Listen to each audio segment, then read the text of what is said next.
چند مناظر قدرت۔ اس لیسن میں ہم بات کریں گے چند مناظر قدرت کی، جو کہ ابن انشا کی ہے۔ تو آئیے ہم سب سے پہلے جانتے ہیں ابن انشا کے بارے میں۔ ابن انشا کا اصل نام شیر محمد خان ہے۔ شیر محمد خان اصل نام کیا ہے؟ شیر محمد خان۔ کلمی نام ہے ابن انشا۔ ان کا وطن ہے جالندھر۔ پیدائش ان کی ہوئی ہے 1927 میں اور وفات ان کی ہے 1979 میں۔ اور اب ہم کچھ اور پڑھتے ہیں۔ ابن انشا کا شمار جدید دور کے سب سے ممتاز مزاح نگاروں اور شاعروں میں ہوتا ہے۔ ان کی شاعری پر ہندی روایت اور گیتوں کی زبان کا گہرا اثر ہے اور وہ اپنے رنگ میں منفرد ہیں۔ ان کے کئی شعری مجموعے شائع ہو چکے ہیں، جن میں چاند نگر شعری مجموعے ان کے جو ہیں شائع ہو چکے، جن میں چاند نگر کو سب سے زیادہ شہرت اور مقبولیت حاصل ہوئی۔ اسی طرح ان کی نثر کا ذائقہ بھی دوسرے مزاح نگاروں سے الگ ہے۔ مزاح پیدا کرنے کے لیے وہ لطیفوں کا سہارا نہیں لیتے۔ ان کے بیان میں فطری بے ساختگی کا عنصر نمایاں۔ اسلوب سیدھا سادہ ہے، لیکن اپنی طباعی اور ذہانت سے وہ عام واقعات کے بیان میں بھی ہنسی اور لطف کا پہلو ڈھونڈ لیتے ہیں۔ ابن انشا اپنے سفر ناموں کے لیے خاص طور پر جانے جاتے ہیں۔ ان کے سفر ناموں میں چلتے ہو تو چین کو چلیے، دنیا گول ہے، آوارہ گرد کی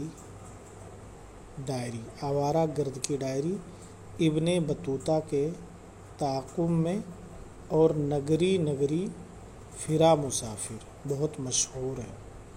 ان کی دوسری کتابوں میں اردو کی آخری کتاب کو بہت شہرت ملی۔ چند مناظر قدرت اسی کتاب سے ماخوذ، یعنی کہ اردو کی آخری کتاب جو یہ ان کی کتاب ہے، یہ چند مناظر قدرت جو کہانی ہے، یہ اسی کتاب سے ماخوذ ہے، اردو کی آخری کتاب سے۔ ان کی کئی کتابوں کے ترجمے ہندی اور دیگر زبانوں میں بھی شائع ہو کر مقبول ہو چکے ہیں۔ تو ہمیں اور آپ کو یہاں پہ یاد جو رکھنے کی چیزیں ان کی جو ہے کچھ بک ہے۔ نمبر 1 چاند نگر، اور جو ہے یہ چلتے ہو تو چین چلیے، دنیا گول ہے، آوارہ گرد کی ڈائری، ابن بطوطہ کے تعاقب میں اور نگری پھرا مسافر، اور اس کے علاوہ اردو کی آخری کتاب۔ ان تمام چیزوں کو یاد رکھنا ہے۔ ان کی پیدائش جو ہے کہ 1927 اور وفات 1979، وطن ان کا جالندھر ہے۔ اب آئیے ہم کہانی کو پڑھتے ہیں۔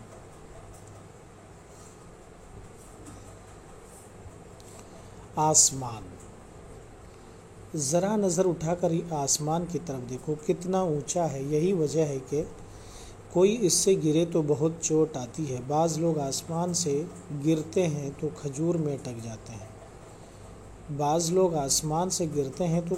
اٹک جاتے ہیں، نہ نیچے اتر سکتے ہیں، نہ دوبارہ آسمان پر چڑھ سکتے ہیں۔ وہیں بیٹھے کھجوریں کھاتے رہتے ہیں، لیکن کھجوریں تو کہیں کہیں ہوتی ہے، ہر جگہ نہیں۔ کہتے ہیں پہلے زمانے میں آسمان اتنا اونچا نہیں ہوتا۔ آسمان اتنا اونچا نہیں ہوتا تھا۔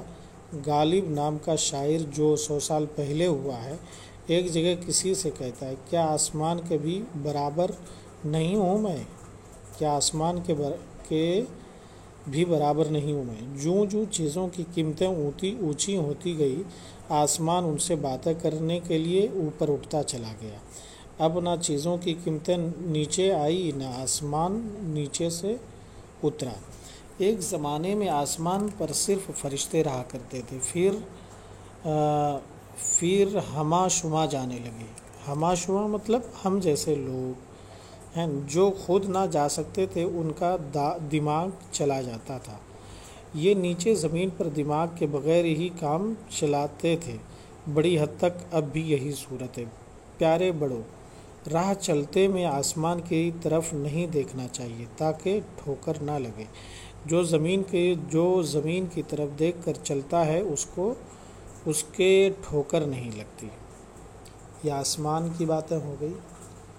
اب ستارے اور ہلال۔ ستارے اور ہلال، ستارے مطلب اسٹار، ستارے اور ہلال مینس چاند۔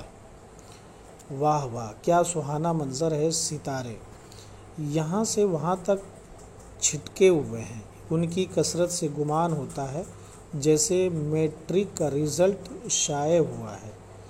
ادھر ایک ہلال بھی جگمگا رہا ہے، آسمان کی رونق بڑھا رہا ہے۔ ستارے چمکتے دمکتے بہت بھلے معلوم ہوتے ہیں، لیکن کبھی کبھی ٹوٹ کر گر بھی جاتے ہیں۔ جب یہ مٹی میں مل جائیں تو کوئی نہیں پوچھتا۔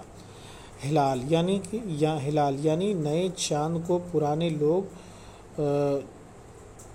دور ہی سے دیکھا کرتے تھے اور سلام کیا کرتے تھے، وہ بھی عید بقرعید پر۔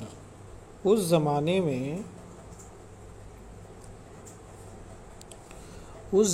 میں یہ چپ چاپ آپ نکل آتا تھا، پھر ایسا دور آیا کہ لوگوں نے کھدیڑ کر نکالنا شروع کر دیا، بلکہ آپس میں لڑتے تھے کہ کون نکالے۔ چاند کے لیے بڑی مشکل ہوتی تھی کہ سرکار کا کہا مانے یا لوگوں کا۔ بے شک اتنی بڑی قوم کے لیے ایک دن کی عید کافی نہیں، یکے بعد دیگرے 2-3 دن کی تو ہو، لیکن اس میں سر پھٹول بہت تھی۔ اب یہ سلسلہ بند ہے اور یہ بات ہمیں پسند ہے۔ عید کا پیغام لانے کے علاوہ چاند کا کوئی خاص مصرف نہ تھا، بس شاعر اور چکور وغیرہ اس سے بات کر لیتے تھے، یا پھر ان بستیوں میں جہاں بجلی نہیں یہ لالٹین کا کام دیتا تھا۔ کچھ عرصہ ہوا، ولایت والوں کو اس کے پیلے رنگ سے خیال ہوا کہ یہ سونے کا بنا ہوا ہے۔ آخر اڑ کر جا پہنچے اور کالی کالی مٹی کی بوریاں بھر لائے۔ یہاں کر معلوم ہوا کہ ایسی مٹی بلکہ اس سے اچھی مٹی تو یہاں بھی ڈھیروں ہیں، بہت پچھتائے۔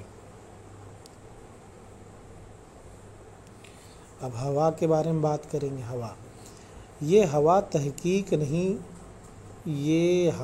تحقیق نہیں ہو سکا کہ اتنی ہوا کہاں سے آ گئی کہ ایک الگ محلہ آب و ہوا کا بنانا پڑا۔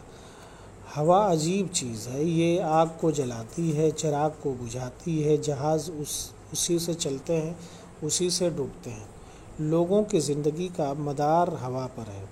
ہوا نہ ملے تو لوگ مر جاتے ہیں، ویسے کھانا نہ ملنے سے بھی مر جاتے ہیں، لیکن ہوا نہ ملنے سے جلدی مر جاتے ہیں۔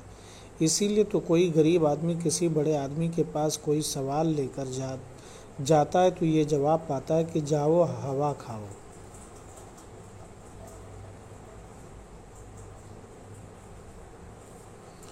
بڑے لوگ یہ مشورہ نہ دیتے تو بہت سے غریب کچھ اور کھا کر اب تک مر گئے ہوتے۔ ہوا کے نقصانات بھی ہیں، بعض لوگوں کو یہ بہت اونچا اڑا کر لے جاتی ہے اور پھر پٹک دیتی ہے۔ بعض کے پیٹ میں بھر جاتی ہے، بعض کے سر میں۔ دونوں صورتوں میں تکلیف ہوتی ہے، اس شخص کو بھی اور دوسروں کو بھی۔ ہوا میں وزن بھی ہوتا ہے لیکن بہت کم۔ پرانے لوگ جو اس کی کمند میں پھنس جاتے تھے، فارسی میں خدا سے دعا کیا کرتے تھے کہ کریمہ ہمارے حال پر بخشش کر۔ اب لوگ نہ فارسی پڑھیں، نہ یہ دعا کریں، نہ ان کی بخشش ہو۔ اب پہاڑ کے بارے میں ہم دیکھتے ہیں کیا کہتے ہیں ابراہیم شاہ صاحب۔ ان پہاڑوں کو دیکھو، بعضوں کی چوٹیاں آسمان سے باتیں کرتی ہیں، کیا باتیں کرتی ہیں یہ کسی نے نہیں سنا۔ پہاڑوں کے اندر کیا ہوتا ہے معلوم نہیں۔ بعض اوقات پہاڑ کو کھودو تو اندر سے چوہا نکلتا ہے، بعض اوقات چوہا بھی نہیں نکلتا۔ جس پہاڑ سے چوہا نکلے اسے غنیمت جاننا چاہیے۔ جو لوگ پہاڑوں پر رہتے ہیں ان کو گرم کپڑے تو ضرور بنوانے پڑتے ہیں، لیکن ویسے کئی فائدے بھی ہیں۔ پہاڑوں پر برف جمتی ہے جو ان لوگوں کو مفت مل جاتی ہے، جتنا جی چاہے پانی میں ڈال کر پئیں۔ برف میں رہنے والوں کو ریفریجریٹر بھی نہیں خریدنے پڑتے ہیں، پیسے بچتے ہیں۔ جو پہاڑ بہت سربلند